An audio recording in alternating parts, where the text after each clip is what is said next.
Bueno, hola a todos. Gracias por escuchar, por mirar esta conversación que vamos a tener con Lili. Les cuento qué es lo que queremos hacer, quién soy yo, quién es Lili y qué es lo que queremos hacer más para adelante. Bueno, mi nombre es Julián. Hoy les hablo como participante, miembro de la red de sobrevivientes de abuso argentino, de abuso eclesiástico en Argentina. Yo fui denunciante hace ya 2 años de un caso de abuso eclesiástico y tuve la suerte de encontrarme con esta red que me dio de todo que más adelante les iré contando. La idea de este ciclo de conversaciones, charlas, entrevistas que vamos a tener es poder presentarles a ustedes qué hay atrás de un sobreviviente de abuso eclesiástico que denuncia a una sobreviviente, porque lo que he visto es con estos 2 años y pico de militancia, digamos, y de participación, es que somos como un hito dentro de diferentes denuncias y causas, pero una vez que eso pasa, la vida continúa, y la vida de la red continúa y se siguen acercando personas. Y además, mientras que eso pasa, siguen sucediendo abusos y siguen sucediendo injusticias para un montón de otras personas. Entonces, la idea de esto es que haya un ciclo, como un archivo y un espacio que pueda ser accesible para todos, para todas, para la gente que lo requiera, lo quiera reproducir, mostrar, utilizar para cualquier fin, que nos ayude a nosotros en la red y a los sobrevivientes y a la gente que nos apoya a seguir luchando por lo que luchamos dentro de la red, que es separación de la Iglesia y el Estado, cortar con una cadena de subsidios y demás que benefician a la Iglesia como institución. En este ciclo no vamos a hablar de la Iglesia como creencia o como fe, vamos a hablar siempre de la institución que genera una red de pedofilia y encubre y traslada y mueve y bueno, varias cosas que ya van a ir viendo. Nuestro interés es que se vea desde muchas aristas, desde diferentes perspectivas, y quizás la más importante para arrancar, a mi criterio, era la de que no iba a estar con nosotros, con todos, que es la voz de Lili Rodríguez.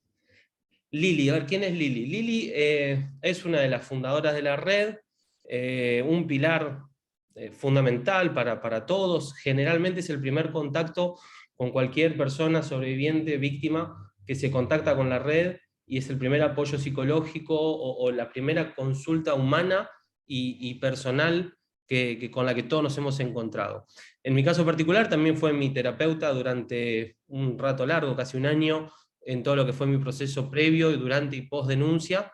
Pero bueno, lo que me interesa desde esa parte es que ustedes puedan entender qué hay detrás, primero de Lili, segundo de su militancia y su participación en la red, y nos va a poder iluminar mucho con respecto de conceptos, no sé si técnicos, pero sí que para el común de la sociedad están un poco fuera de la conversación, dado que, como les decía al principio, son hitos que van surgiendo cada tanto. Se denunció a tal cura, se denunció a tal otro cura, hubo una sentencia y demás. Así que bueno, Lili, no sé si querés decir algo más en base a lo tuyo, algo de tu historia como profesional o de lo que es en la participación en la red. Si querés, puedo compartir, digamos, cómo llego yo a trabajar en este tema. Un Sí. tema tan complejo, un tema que ninguna facultad nos provee de conocimientos específicos para este abordaje. Sí, por allí de abusos intrafamiliares, pero no de la especificidad y del entrecruzamiento que tiene el abuso eclesiástico, que tiene características muy particulares. Bueno, yo soy de acá de La Plata, me recibí en el año 78 con la carrera cerrada. Fue cerrada durante 10 años por la dictadura, circunstancia que me atravesó en lo personal.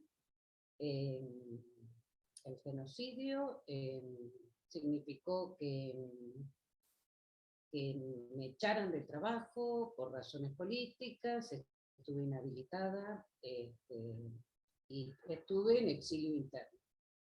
Eso, por supuesto, marcó un antes y un después en mi vida y un comienzo de la militancia muy fuerte en la lucha contra la impunidad y en la búsqueda de justicia. Bueno, eso me llevó a trabajar profesionalmente en acompañamiento a familiares de personas desaparecidas, y también después hacer acompañamiento en los juicios de lesa humanidad. ¿Por qué por allí te cuento esto, ¿no? Más allá de que, digamos, mi especialización profesional es en la perspectiva de género, me dediqué mucho a trabajar y sigo trabajando en las situaciones de violencia de género, de abuso, soy feminista y participo en el activismo de los derechos humanos.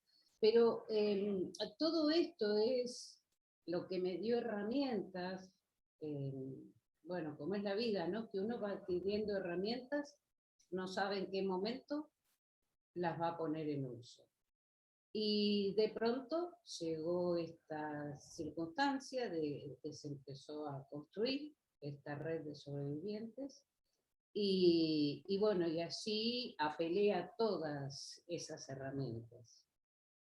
Creo que con esto más o menos te doy un panorama, digamos. Lo que me parece por allí para compartir, vos decías algo que yo creo que es muy importante que lo destaquemos, que es el funcionamiento de la red los 365 días del año en todo horario.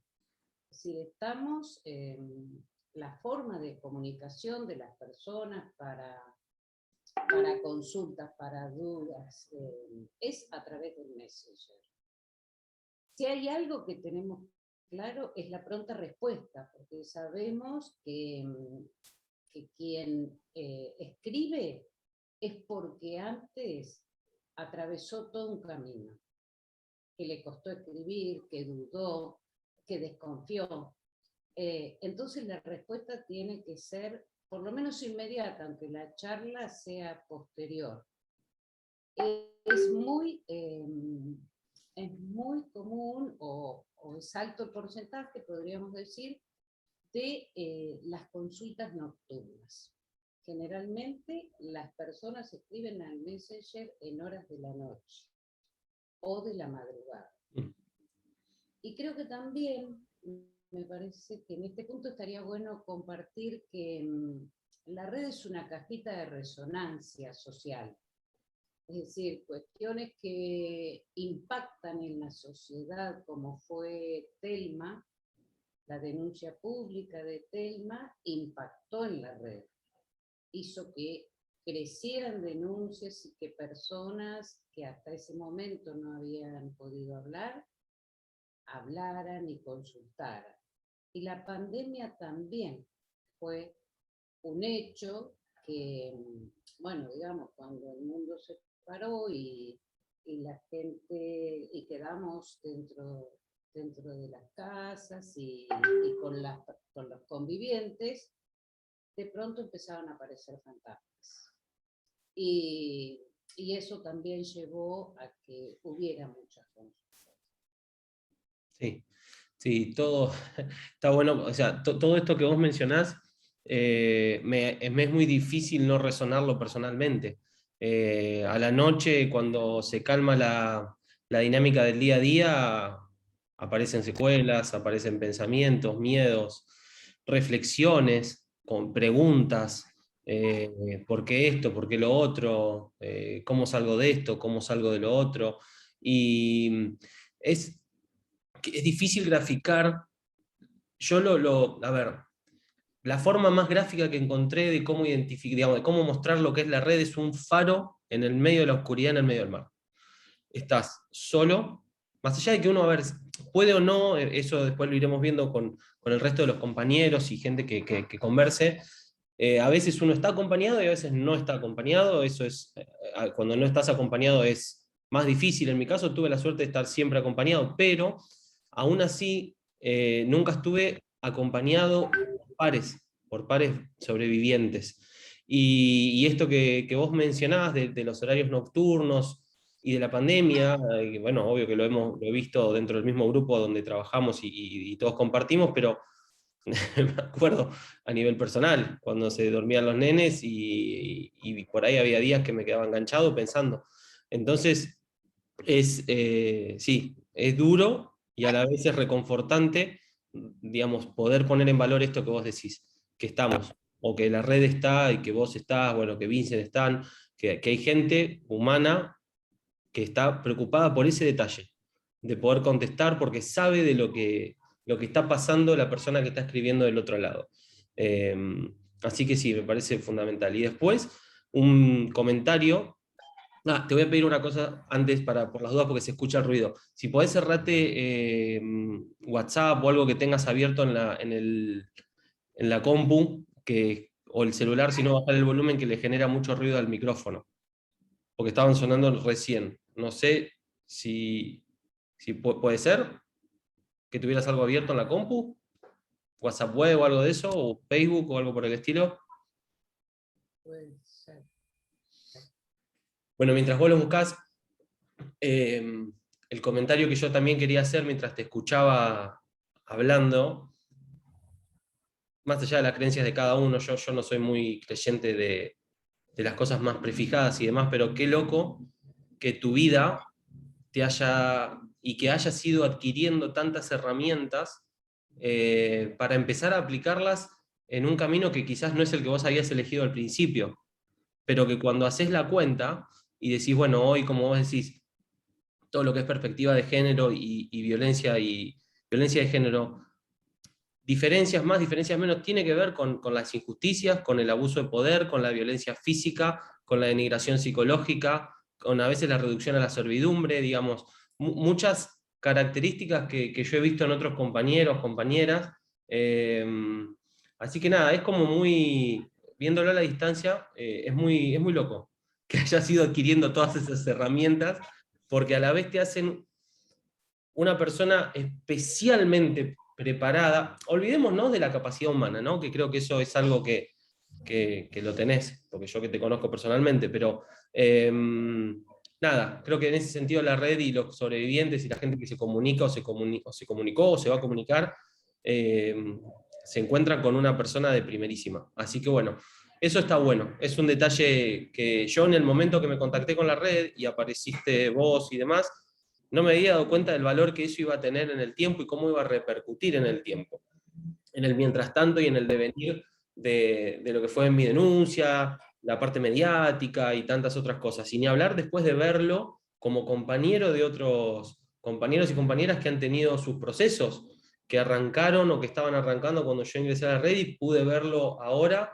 Este año tuvimos un montón de casos, aún en pandemia tuvimos sentencias y demás, lo cual, eso encima para los que no participan de la red o no nos conocen, lo vivimos como un festejo.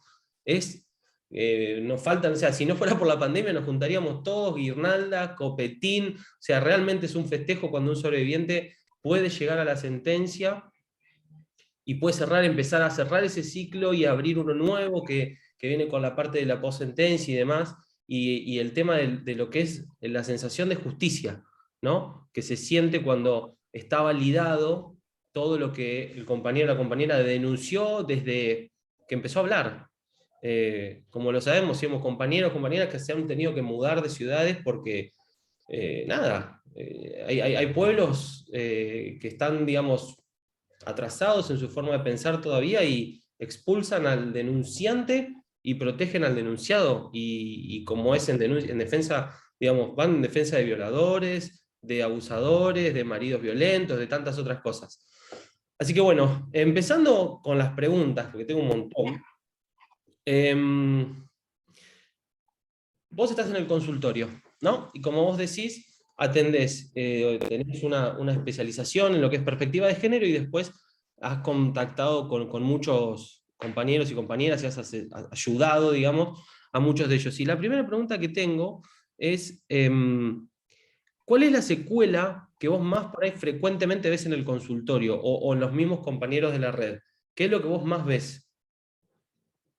Bueno, digamos, hay secuelas que que se repiten de alguna manera en términos de lo común que es haber estado bajo situación de manipulación y poder de alguien tan importante como es un cura, ¿no?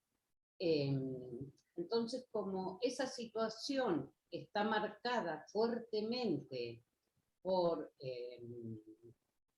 por el secreto, por lo que se le dice, ¿no? Por esa manipulación fina que, aunque no esté en palabras, funciona de todas maneras. Es decir, esto no se cuenta, es entre vos y yo, lo hace sentir a quien elige, porque hay que decirlo crudamente, y estos abusadores eligen a quienes.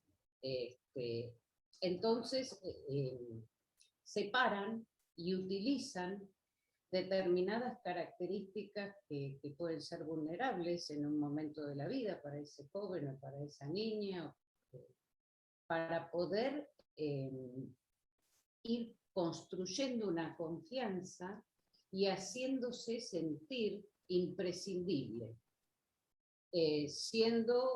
queriendo ocupar roles de pronto, de padres, de amigos íntimos, de confesores, con el agravante de que esta institución, como bien decías vos, no está en duda, puesta en duda o en cuestión más que en duda, no está puesto en cuestión las creencias de las personas, pero sí la institución, cómo responde y cómo habilita. Cuando decimos que la institución habilita, es porque es una institución que, aún enterada de que se cometió un delito, no castiga. Es decir, esta institución, iglesia, entiende que, que, la, que la pedofilia es un problema de la iglesia en términos de pecado. Es un problema de no poder controlar los impulsos. Tal cual. Es un problema de lo que denominan la tentación de la carne. Entonces, Son todos eufemismos para encubrir y tapar, y negacionismo puro, creo yo. Por ejemplo, te cuento, perdón que te interrumpa, pero de nuevo, volviendo a lo que nos pasó y nos sigue pasando. Ellos saben, son bien conscientes, creo yo, de lo que es pedofilia y lo que es abuso y demás, y sin embargo ponen todas estas palabras, frases armadas, como vos decís, y apañan y encubren y mueven a los curas, y como lo peor, no solo no funcionan como una institución que castigue, que tome cartas en el asunto a favor del denunciado, sino que lo hemos visto con muchos compañeros, los tientan a los compañeros a hacer denuncias eclesiásticas para recabar información, para usarla luego en contra ante una denuncia penal. Digamos, es una institución con un sistema armado que está puesto en su lugar, ¿no? No sé si lo compartís esa visión. sí, absolutamente. Además, ahora en estos días estuve leyendo el último libro de Adrián Vitali, que habla sobre el secreto pontificio, ¿no? Y entonces él plantea claramente qué significa cuando nosotros desde la red planteamos es un delito y no es un pecado. ¿Qué significa que esta institución entienda que es un pecado? Que entonces se resuelve a través de la oración, que rezando se resuelve la pedofilia, porque ahí se salva el alma. En ese sentido es que amplían este entramado que tienen. Entonces, claro, los trasladan, los encubren, de allí es que no abren los archivos, porque la última movida, y justamente tiene que ver con con la causa que vos llevaste adelante con otros sobrevivientes contra el cura Lorenzo, a partir de lo que sucede, digamos, a partir de que el cura Lorenzo, por sus características, no soporta la proximidad de la detención, el Papa entonces como que libera el secreto pontificio. Ahora, ¿cuál es la trampa? La trampa es que si hay una denuncia se puede ir a pedir, todavía no sabemos si se da, pero se pareciera que se puede ir a pedir los antecedentes de ese cura, que no es lo mismo que abrir el archivo que tiene el Vaticano, donde hay muchísimos más curas abusadores que no han sido denunciados, porque es muy complejo denunciar a un cura. Y es tan complejo que eso trae las secuelas emocionales que deja. Porque, digamos, hay temas que pareciera, bueno, las secuelas emocionales, ¿no? Como que se minimizan, como que, bueno, de alguna manera pasarán. Las secuelas emocionales, más allá de los procesos o paralelo a los procesos psicológicos y los tratamientos que llevan adelante con colegas, la secuela continúa mientras que no hay justicia. Por eso también, yo digo esto porque es como hay que desarmar frases para que no queden como frases hechas, que entendamos de qué hablamos. Entonces, cuando hablamos y decimos que el dolor no prescribe, estamos diciendo esto. Estamos diciendo que las secuelas acompañan a las personas, que las personas pueden hacer un proceso y armar una vida, un proyecto de vida, lograr, que sería lo más gratificante de esta profesión, ¿no? Poder acompañar a quien ha atravesado una situación tan traumática a que pueda lograr lo que entienda, ¿no? Si quiere denunciar, que pueda lograr justicia, sí, pero además que pueda lograr en un proceso que aquella historia tremenda que vivió va a seguir porque es parte de su historia. Y esa parte no se recorta, pero nunca que no sea el todo. Que no sea el todo. Evitar la enfermedad, evitar la enfermedad física, porque lo que no se dice de alguna manera va a aparecer. Sabemos que hay muchas personas que lamentablemente no han podido llegar a poner en palabras, no han tenido por allí quien los escuche o quien los acompañe, y han llegado al suicidio.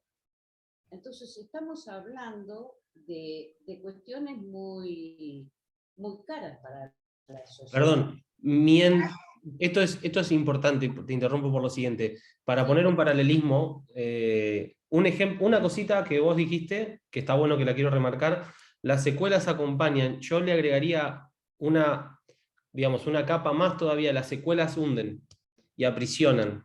Las secuelas, en mi caso por lo menos, cuando uno habla de una mochila y demás, es como si uno tuviera una cosa arriba de 1000 kilos que constantemente está haciendo la fuerza de gravedad hacia abajo, y uno se acostumbra, me acostumbré a caminar con esa mochila, con ese peso, es decir, acompañan, hunden, lastiman, sacan energía, es muy difícil convivir durante tanto tiempo. Y acá y de nuevo, y yendo a lo de las frases armadas que vos decís, hay dos cosas que me interesa que lo puedas comentar. Primero, mientras que vos comentás que hay compañeros o que hay víctimas que no llegan a hablar y se suicidan, la iglesia sigue hablando de que esto es un pecado que se resuelve rezando. Sí. La asimetría y el negacionismo, como lo dije, y además la perversión y el juego sucio que hace la iglesia en ese sentido, mientras que hay gente que 15, 10, 20 años atrás sufrió esto y termina suicidándose y ni siquiera ha podido denunciar, para ponerlo bien claro. Y después, yo personalmente también me encontré, al principio vos hablabas del tema manipulación, esto del silencio, del queda entre nosotros, y una pregunta recurrente, que es recurrente, quizás ahora un poco menos que antes, pero que la he escuchado y aplica tanto a lo que son las sobrevivientes de abuso eclesiástico como a las sobrevivientes de violencia de género. ¿Por qué volvías? ¿Por qué te quedaste? Si sabías que te hacían mal. Y eso que personalmente lo viví en terapia, me costó muchísimo entenderlo, va directamente de la mano de lo que es la manipulación y la denigración psicológica. Si podés ahondar un poco en esa parte, porque me tocó responderlo en preguntas, por ejemplo, con periodistas, que me han hecho esta pregunta y que a veces familiares, amigos, conocidos se la hacen o se la pueden hacer a cualquier sobreviviente, o que hoy una persona que sufrió esto se esté preguntando a sí mismo, ¿y por qué volvía? Como yo tantas veces a la noche me he preguntado, ¿cuál es la llave de salida para esa maraña de pensamientos tan fea que uno trae? Yo primero te quería decir, con respecto a lo que decías, la pedofilia no tiene género. Digo, no es que ahí juega predominantemente el tema del género. En cuanto a lo que vos decís, claro que aplasta hasta que se puede poder hablar Tal cual. y escucharse, porque Exacto. poder hablar, poder poner en palabras, significa también poder escucharse por primera vez, que eso que tengo encerrado y escondido y que tanto mal me hace, salió de mí, ya está fuera. Ese es un paso enorme, porque lo que funciona es la culpa. Lo que funciona es por qué no hice, por qué esto que vos decías, por qué no me fui, por qué no me enojé, por qué no lo pude controlar, o no le pegué una piña, o porque es tan fuerte la manipulación que ejerce que no podrías haber hecho otra cosa, ni vos, ni ningún sobreviviente de abuso eclesiástico. No es que podrían haber hecho otra cosa y no lo hicieron. Es el responsable, hay una sola responsabilidad, y es de un sacerdote cuya función es cuidar, y justamente es el que agrede. Entonces eso provoca una confusión tan grande, una culpa, será así, me pareció, entonces no voy mañana, pero voy pasado, y la cuestión se repite y se repite porque ese agresor, esa lacra, lo que está haciendo es cosificar a su víctima. Es decir, no le importa lo que esa persona siente, por supuesto que lo dibuja. Y entonces escuchamos relatos de que, bueno, de pronto ese pibe o esa piba se sentía elegido, de pronto ese cura le regalaba unas zapatillas que añoró tener y no se las podía tener de otra manera. Entonces es tan confuso el accionar que no se puede salir, como no se puede hablar de ninguna manera, nunca, jamás, así, tenga la edad que tenga quien haya sufrido esta situación, jamás se puede hablar de consentimiento. Eso es lo que pretenden hacer entender, eso es lo que pretenden confundir a la sociedad, de que hubo consentimiento. Nunca hay consentimiento cuando hay abuso de poder. Entonces, hasta que la persona logra entender que no podía haber hecho otra cosa, que no se podía resistir, que no se animaba a decirle a sus padres lo que le estaba pasando, porque tenía temor a que le crean. Porque si ese cura es el cura fabuloso que todo el mundo conoce, quiere, que casa y va a la fiesta, a los cumpleaños y se sienta a comer los domingos con alguna familia de la ciudad. Entonces, ¿cómo pretender que un niño, un joven, se anime a comentar esto que además lo tiene confundido? Además lo tiene confundido porque estamos hablando de que fueron iniciados agresivamente por alguien que debió cuidarlos. Entonces es una estafa moral, afectiva, a un joven, a una niña, a un niño y a toda una familia que le confió lo mejor que tenía, que eran sus hijos.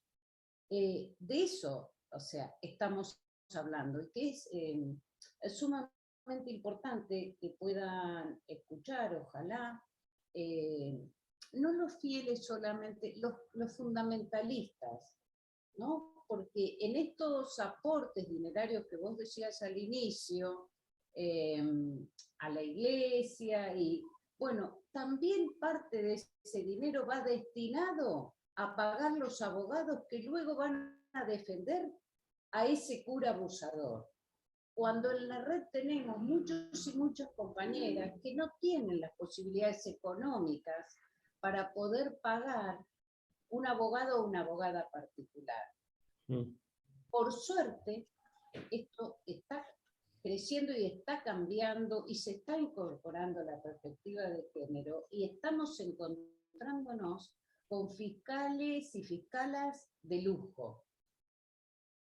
Realmente estamos encontrándonos con eso. Y qué bueno eso porque que lo traes porque lo empezamos a ver en tiempo real hace un par de años, con denuncias de compañeros de la red y demás, que es fundamental, porque quien mueve la causa al principio en la parte de recabar pruebas es el fiscal o la fiscala, y si no está preparado para trabajar con todos estos conceptos que vos traes y todavía está en la vieja estructura de que no entienden la parte de manipulación, que siguen pensando en el cura como esa persona intachable y tantas otras cosas, ¿cómo van a empezar a, digamos, si todavía están en esa, cómo van a empezar a preguntarse, bueno, ¿cómo hago para encontrar las pruebas de que esto que están diciendo sucedió, ¿no? O sea, darse el lugar a creerle a la víctima y trabajar en pos de conseguir las pruebas, que sustenten ese relato. Y no estar trabando, revictimizando, dilatando pruebas, poniendo nulidad. O sea, un montón de cosas que pasan que la víctima en el mientras tanto, como vos decís, está todo este proceso. Se está escuchando por primera vez contar lo que le pasó, con todo el pudor que eso genera, la vergüenza que eso genera, y tantas otras cosas. Es un proceso muy desgastante, muy desgastante. Yo no llegué a vivirlo porque fueron 6, 7 meses, pero compañero de la red que hace 5 años que están con el proceso. Y vos decís, 5 años, más lo que tiene.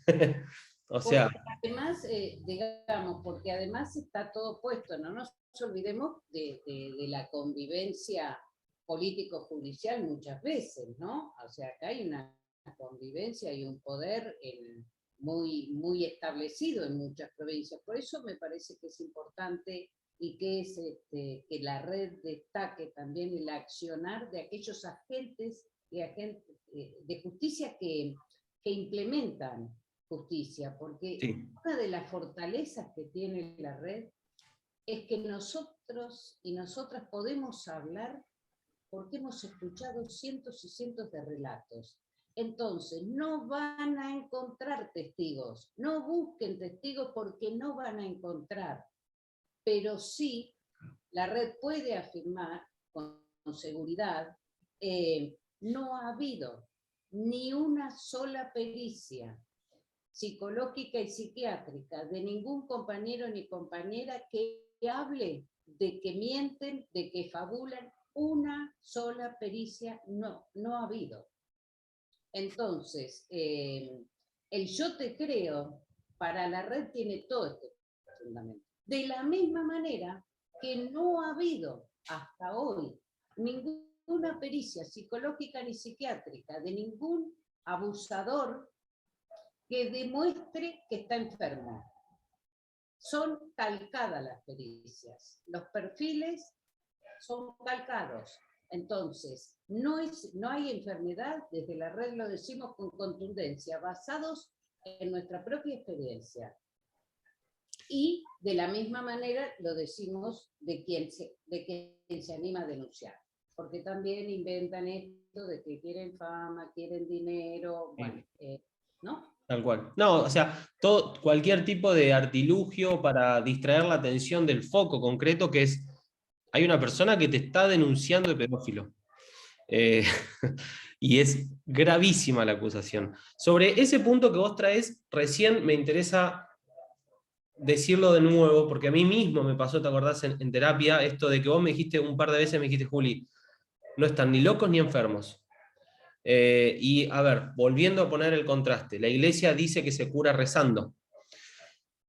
Cuando uno implica que alguien se puede curar, significa que tiene una enfermedad.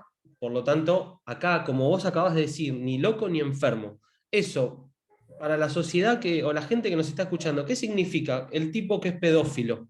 Que no está ni loco ni enfermo.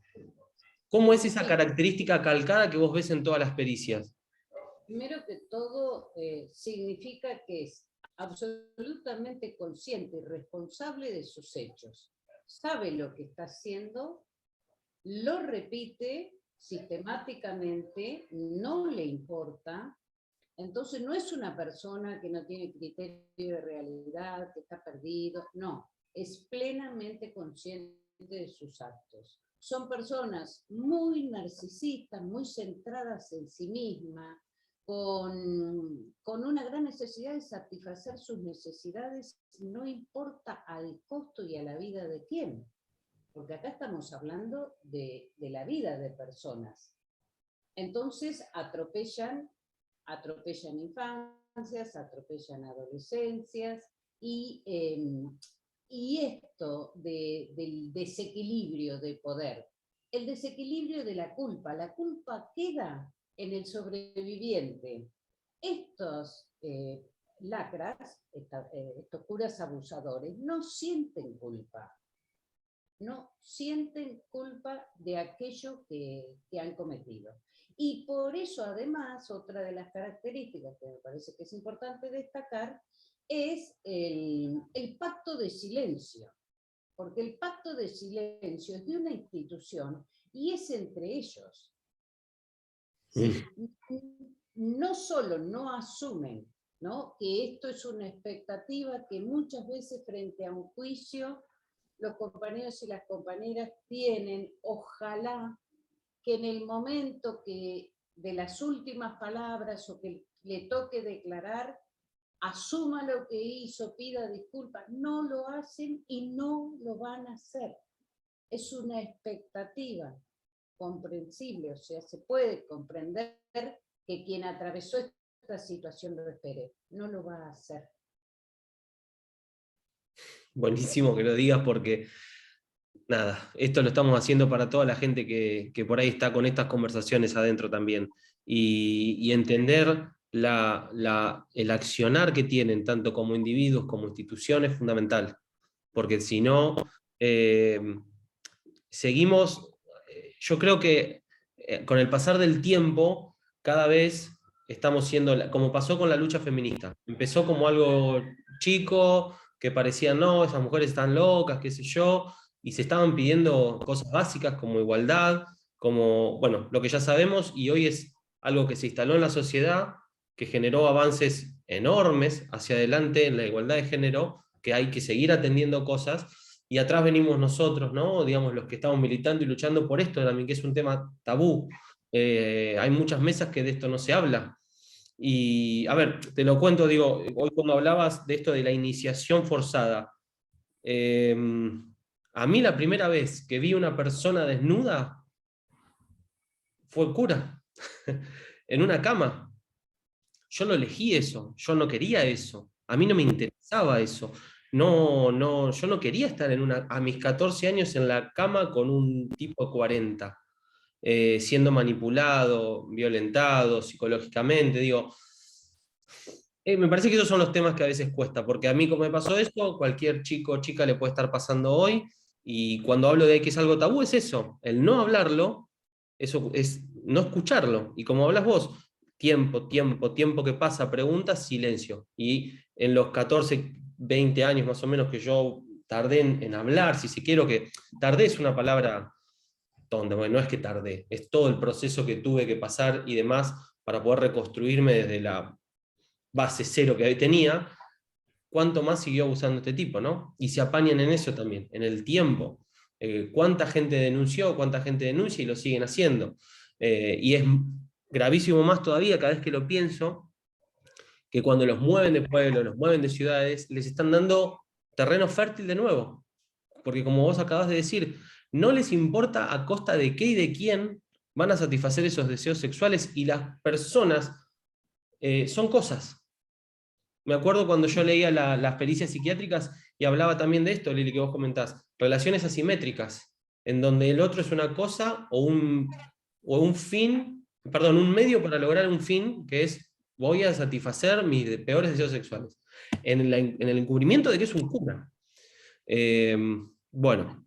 Yo me Sí, gustaría agregar algo porque queda a veces invisibilizado y me parece que es importante en términos de difusión, que también la gente pueda pensar en aquellos sobrevivientes, que tenemos muchos compañeros y compañeras, que habían elegido, era una vocación el camino del sí, noviciado, era una vocación, una elección de vida, y le pisotearon ese sueño. sí. Y de pronto esa persona que tenía armado su proyecto dentro de una institución donde está todo pautado, ¿no? ¿A qué hora se levanta? ¿Cuándo comen? ¿A qué hora van a mí? O sea, la vida está organizada, tiene su rutina pautada. De pronto esa persona es agredida y escapa de estas instituciones y tiene que armarse la vida. Y así escuchamos los relatos de cuando lograron escaparse, de cómo fueron perseguidos, de cómo personas que iban a ser sus testigos fueron amedrentados, mientras que aprendían a descubrir. Siempre digo algo porque me impactó mucho esa frase. Yo tuve que descubrir en mí si me gustaba el té o el café, porque yo estaba acostumbrada a servir. Entonces yo tomaba lo que servía. Digo, es algo que me parece un ejemplo como para que se pueda comprender el quiebre que significa para una persona. Sí, a ver, es doloroso porque algo que cualquier persona lo tiene como una lección libre todos los días que tomo, hay compañeros que tuvieron que aprender a ver qué les gustaba. Y acá voy con esto que decía hoy, lo de reducción a la servidumbre. ¿Cómo te reducen a -10? No hay yo, no hay... bueno, hago una autorreferencia para no hablar de terceros, digo, no hay Julián, no había nada. No tenés deseos, no tenés gustos, no tenés preferencias, no tenés instinto, no tenés nada. Arrasado. Es como que pasó una bomba nuclear, se llevó todo lo que eras y quedó el cuerpo y las ganas de vivir, porque bueno, claramente eso fue más fuerte, pero después arranca todo esto que comentábamos al principio de las secuelas, ¿no? Bueno, una pregunta que te quería hacer. De todas maneras, me parece, perdón que te interrumpa, Sí, pero me parece muy importante rescatar. Hay un dicho en el feminismo que dice, hicieron pisar las flores, pero se esparcieron semillas. sí. Y eso también sucede en la red, porque así como se atraviesa todo este dolor y se comparte todo esto, también se disfruta de otras cosas de la vida, se comparten alegrías y la gente puede lidiar, digamos, con todo esto, porque hay grupo de contención, hay solidaridad de la buena Mm. y escucha de pares. Sí, sí, y otra cosa que te agrego, que también lo digo también para el afuera, ¿no? Cómo hemos visto en este tiempo que cuando entran compañeros, entran porque están buscando, bueno, un apoyo emocional y encuentran amor y encuentran comprensión y de repente se envalentonan y al año están denunciando. A veces pasa ahí. Y qué reconfortante es eso, porque es como decir, cómo se va rearmando y cómo va pudiendo escuchar entre pares como me pasó a mí, esto es como decís, uy, me pasó lo mismo, o medio calcado, o pasó en otra provincia, pero fue igual. Y lo reconfortante que es dejar de sentirse solo, ¿no? Otra vez, salir de ese mar oscuro y encontrar el faro, vas hacia la luz y de repente encontrás que hay un montón de gente así esperándote. Y no te juzgan y no te preguntan, porque entienden desde la experiencia. Eh, Así que nada, eso es fundamental. O de pronto alguno o alguna hace una nota periodística y alguien la lee. Tal cual. ¿Cuántas situaciones Tal cual. de personas que no se habían animado y leen un relato en un periódico y se identifican y pueden decir, yo también? Se llama el buzo lo que me pasó. Tal cual. Sí, bueno, ahí un punto importante también esto de el valor positivo que tiene el periodismo cuando funciona como una fuerza de difusión y que te ayuda, te da una voz que es como otra caja de resonancia que aumenta la voz y te ayuda a seguir derribando estas estructuras que están armadas. Bueno, nada, lo vivimos en mi caso, después también lo iré desglosando, pero fue terrible. Sin el periodismo platense metiéndole presión a la fiscalía, yo creo que hubiéramos tardado bastante más. Y eso, por ejemplo, digamos, hizo que la detención fuera inminente y después sabemos lo que pasa, que el tipo se suicida. Pero bueno, por ahí esto, sin la prensa, en vez de 6 meses eran 3 años. Y hoy en pandemia el tipo seguía en Cáritas, con calefacción, abusando de nenes carenciados que iban a pedir comida, acá Y nomás, a 20 cuadras, tal cual, y bravuconeando. Bueno, y una pregunta que te quería hacer a nivel personal, como ya se habrán dado cuenta todos, nada, Lili tiene como muchísima experiencia. Digamos, ¿qué es lo que a vos más te duele o te emociona, para bien o para mal, cuando ves que llega un compañero nuevo a la red o cuando escuchás un caso, cuando empezás a trabajar con alguien nuevo? ¿Qué es lo que más te mueve? Me conmueve el dolor que tiene, pero, pero sé que está próximo a ir Claro, encontrando las respuestas a su vez. Me conmueve el dolor humano, me conmueve la angustia, la desesperación y la búsqueda de justicia, pero a su vez tiene esta otra cara, ¿no? De saber que, como vos decís, va a llegar a un espacio como es la red, que no va a necesitar más de 3 palabras porque ahí todos y todas entendemos de qué se trata. tal cual. No hay que explicar en la red.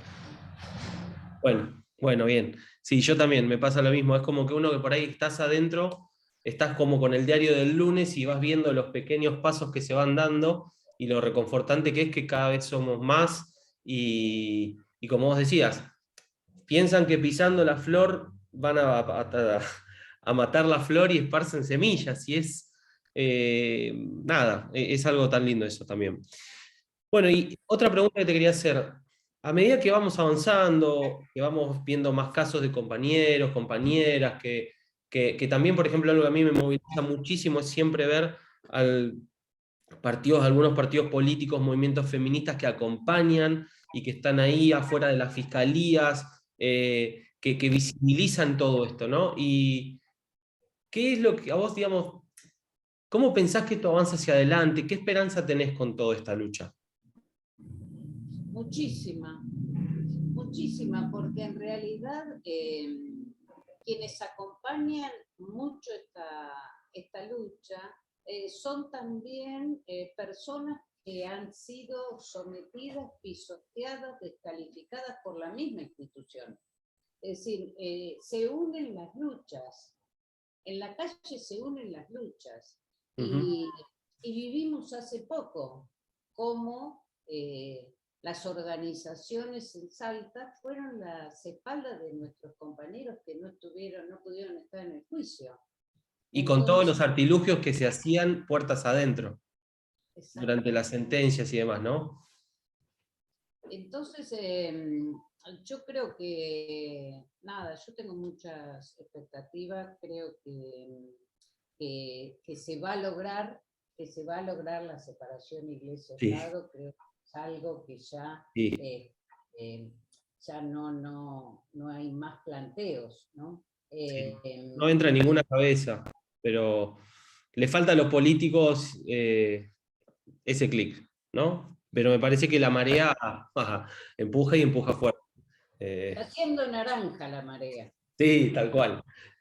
No, aparte que es una marea, como decimos, a ver, llevarlo a algo gráfico. No, ahora no es solamente el pañuelo naranja, es el pañuelo verde que fue enorme, la lucha feminista, que si uno no es que no lo quiero simplificar, pero si lo llevas a lo esencial de las demandas, son cosas muy sencillas, es igualdad.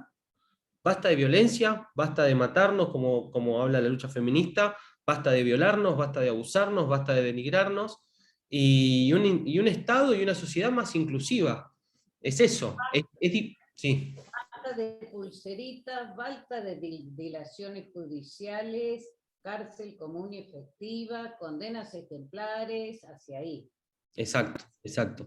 Como digo, no es algo, a ver, no es complicado, pero es complicado porque claramente está costando, pero como vos decís, yo pienso exactamente igual, creo que lo voy a ver, la separación de iglesia y Estado. Hoy no es representativo de la sociedad y de la composición de la sociedad que Argentina sea un Estado católico, apostólico, romano, digo, eso se cae de Maduro por un montón de cosas, pero más allá de eso, lo que la gente no sabe, y es digamos, un asterisco aparte, toda la plata que le entra a la iglesia a raíz de que Argentina es un Estado católico, apostólico, romano. Y todo lo que eso, los, digamos, terrenos, o sea, yo siempre me lo preguntaba, digo, ¿de dónde salieron los predios que tiene la iglesia platense?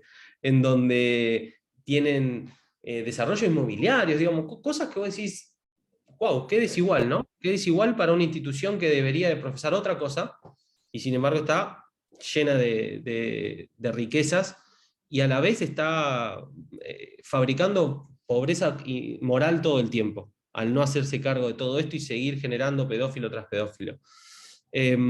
Otra pregunta que te quiero hacer, que para mí es fundamental que la hagamos y que la pueda escuchar quien lo esté escuchando, es, ¿qué le dirías a alguien que todavía no se contactó con la red, pero que está, nada, transitando todas estas cosas de las que venimos hablando? Las conversaciones a la noche, los miedos, las dudas, las secuelas, el llorar solo, no querer hablar. ¿Qué mensaje le darías vos estando del otro lado, siendo una de las personas que lo va a recibir así o la va a recibir así? La primera cosa que yo le diría a una persona que está en todo ese camino y ese pensamiento circular es que es muy difícil encontrar una salida solo. Es decir, cuando uno se pone a pensar en estas situaciones y hace el gran esfuerzo que le pasa mucho, pero me tengo que acordar y qué más pasó y cómo fue y qué fecha y se exige, es muy difícil encontrar la salida solo. Entonces seguramente cerca va a haber alguna persona que pueda elegir como alguien confiable, no importa si es familiar, docente, alguien en quien confiar. Y si decidiera llamar a la red, que sería la sugerencia, porque tampoco es que tiene que relatar toda su situación, tampoco es que si tiene preguntas las tiene que tener las respuestas, de ninguna manera, porque la característica de este delito es justamente eso, recortes de la historia hasta poder armar el rompecabezas. Que se anime a escribir. Que se anime a escribir con la pregunta que tenga, que lo vamos a escuchar, que la vamos a recibir, que jamás en la red nadie va a ejercer ningún poder porque ya nosotros sabemos lo que son las secuelas de que se haya ejercido poder. Entonces, respetamos absolutamente todas las decisiones personales y los tiempos personales de cada quien. Bien, Bueno, sí.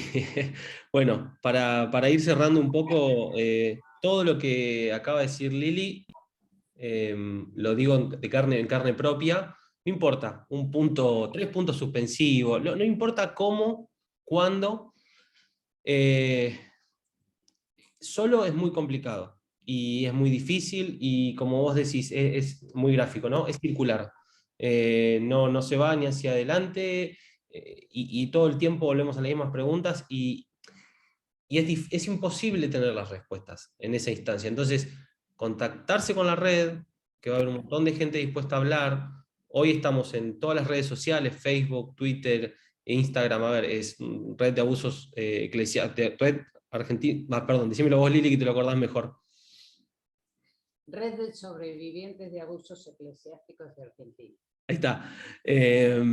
Para mí es la mejor decisión que van a poder tomar en mucho tiempo. Y va a ser el comienzo de un proceso de sanación. Y como vos decís, Lili, no importa las decisiones que se tomen después. No es que uno, a ver, no es que desde la red decimos, no, si estás en la red tenés que denunciar. No.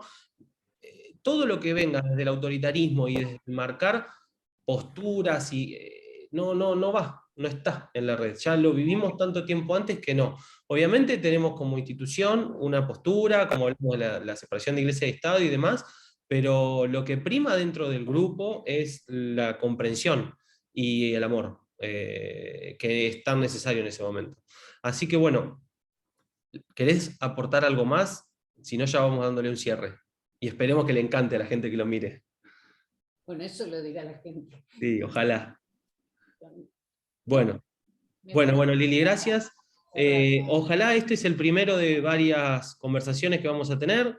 Yo quería dejar sentado varias cosas que luego, a medida que sigamos conversando con compañeros y compañeras, vamos a poder ir hacia atrás y tomar, nada, enseñanzas y conceptos que nos está dejando Lili en esta charla. Ojalá la semana que viene podamos estar de nuevo o la posterior. Mi idea es tener una conversación cada 15 días o cada una semana y tenemos mucho para hablar, muchas historias de vida, muchos recorridos, o sea, recorridos diferentes, historias diferentes. Algo que quiero traerles a todos es poder tratar de graficar cómo fue el proceso del levantarse, del estar en -10 a ser una persona completa de nuevo, saber si te gusta el té o el café, haber aprendido de nuevo o reaprendido todas esas cosas, que creo que eso es lo más esperanzador que tiene, como decías vos, Lili, que es un proceso que arranca y que después termina con el disfrute pleno y el poder disfrutar de nuevo de la vida y de las cosas básicas que cuando nos abusaron, nos gritaron, nos tiraron por el piso, perdimos. Perdimos la posibilidad de poder tener esa capacidad de decisión. Así que nada, les dejamos un beso a todos y nos vamos a ver seguramente la semana que viene o la otra. Chao, chao. Juli. Chao, Lili.